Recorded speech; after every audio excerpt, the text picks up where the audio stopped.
in this video, I'm going to explain a subtopic of HL content, Unit 10, Electrochemistry and Redox. It's about the Standard Hydrogen Electrode. From the subtopic, you need to know how to interpret standard electropotential data in terms of ease of oxidation or reduction. And standard electropotential are given in the data booklet, section 19, under the standard condition. These are the standard electropotential, which is standard reduction. Okay, so why standard reduction? We will explain in another video. And the hydrogen half cells, hydrogen gas produce 2H plus aqueous plus 2 electron is assigned a standard electropotential of 0 by convention. It is used in the measurement of standard electropotential. Okay, so this standard hydrogen electrode, it is used to measure the standard electropotential, that you've seen here.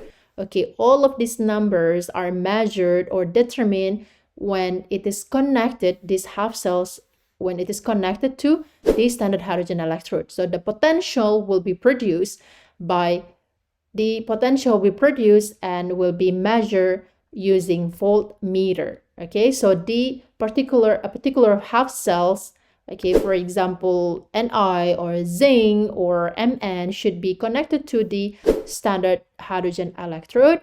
Then the standard potential will be produced and will be measured using voltmeter. Okay, so we cannot determine the standard electropotential of all of those half cells that shown in the chemistry data booklet if it's only that particular half cells. It should be connected to something else or another electrode, which is standard hydrogen electrode, and it has standard potential, which is 0.00 volt. Okay, and to prepare this standard hydrogen electrode, we need all the chemicals or materials to be pure. And the first thing is acid solution containing 1 mole per decimeter cube H+. Okay, so it will produce H+, 1 mole per decimeter cube. It should be monoprotic. It cannot be diprotic like H2SO4 because it will produce 2H+, but it should be monoprotic, produce 1 H+. For example, HCl, this is very common, is used for the standard hydrogen electrode. Okay, and then hydrogen gas at standard condition, 298 Kelvin and 100 kilopascal to maintain the standard condition. And then glass tube with holes in to allow bubbles of hydrogen gas to escape. So the electrode that is used here is a platinum because it is unreactive and inert, so there won't be alternating reaction will take place. Right, so this standard hydrogen electrode is used as a reference standard to compare the other half cell, right? So we cannot measure the standard electrode potential if it's only this half cell. Okay, so by defining the standard hydrogen electrode, which is 0.00 volt, we can know actually the tendency of the particular half cell, whether it is accepting electron or losing the electron. Then we can get the value with their either negative or positive. Okay, so the standard hydrogen electrode, when it is connected to the half cell, will produce the standard potential, and we measure using the voltmeter. Okay, so for example, here is copper. How do we know that copper is cathode or hydrogen is anode, or copper is anode, hydrogen is cathode? So hydrogen is not always anode. It could be cathode, depending on which one is more reactive. Copper is less reactive than hydrogen. Okay, so because hydrogen is more reactive, so it experiences oxidation, therefore it is anode because anode always experience oxidation and cathode always experience reduction. So anode experience oxidation, it will lose electrons, so the electron will move towards the cathode. Okay, so cathode, copper electrode will gain electrons and this will experience reduction. Right, so we decide, okay, standard hydrogen electrode with platinum electrode experience oxidation because hydrogen is more reactive compared to copper. So this is the key. What if less reactive?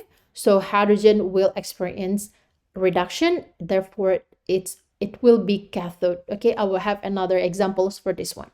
Right, so when it is connected, then the potential will produce and will be able to be read and measured by the voltmeter, which is plus 0.34.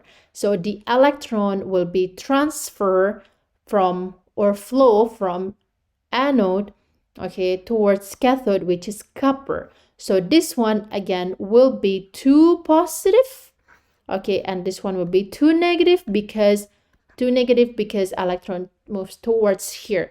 So therefore we need salt bridge like a voltaic cell, right? Usually we use KNO3, so we've got K plus and NO3. So I would just write here K plus right here because you know this one is 2 negative, so we need to neutralize this electrolyte. So K plus will goes here, and then NO3 will be here because this one is 2 positive, so we need to neutralize this electrolyte solution, okay? And the rest will be the same. So actually this works like in voltaic cells because it will produce electrical energy from the chemical energy, right? So next we'll see this zinc experience oxidation, so it's acting as the anode, and here hydrogen as the cathode. Why? Because hydrogen is less reactive than zinc.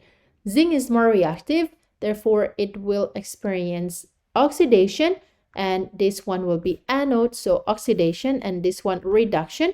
So this will lose electron, then the electron through wire will move towards the inert electrode, which is this one is the standard hydrogen electrode, right?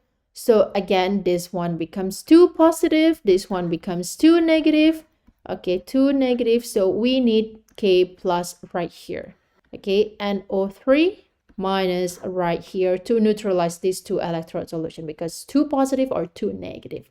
And the standard potential will be produced and measured by the voltmeter, which is negative 0.76 volt, because zinc electrode is connected to the standard hydrogen electrode. So that's why we cannot determine the standard electrode potential for the half cells if it's only that half cells, okay? It needs to connect it to another electrode, which is standard hydrogen electrode. Okay, let's go back here so we can write the half cells of copper.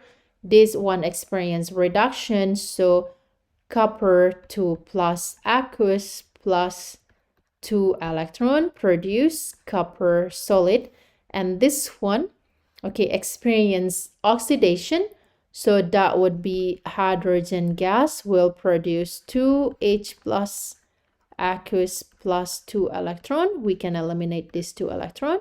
So the overall reaction will be H2 gas plus Cu2 plus aqueous produce 2H plus aqueous plus Cu solid, okay?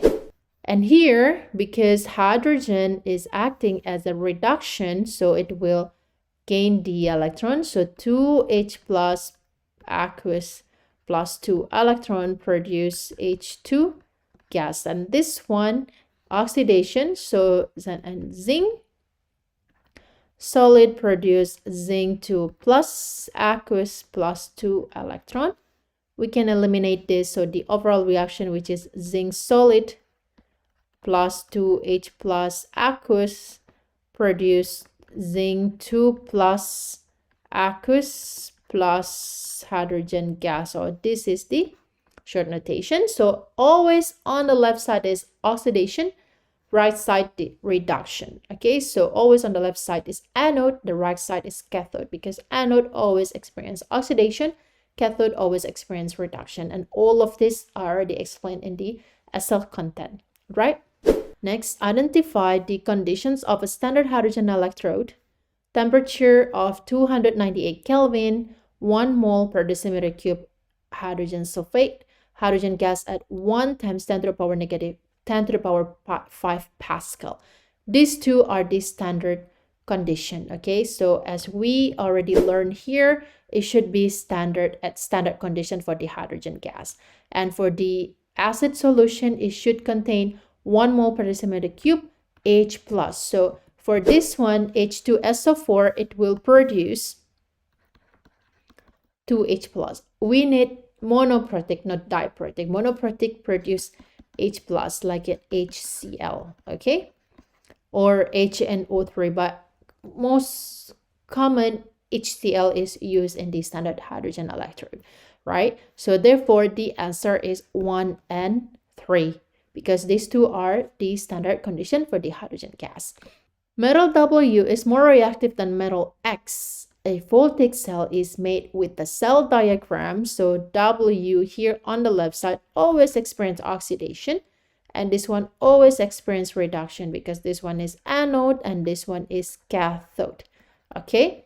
Identify the correct description of electron flow and the element oxidized. So oxidation, lose electrons. So the electron will flow from the anode or from the one that lose the electron towards the reduction, the one that gains the electron, which is cathode. So from W to X, which is A and C, element that is oxidized is W. So the answer is C, right? So that's all. So we already learned about the standard hydrogen electrode, which is used to determine the standard electrode potential of the half cells that you can see or you can find in the data booklet. So all the half cells, each of them should be connected to the standard hydrogen electrode to measure the standard electrode potential using the voltmeter.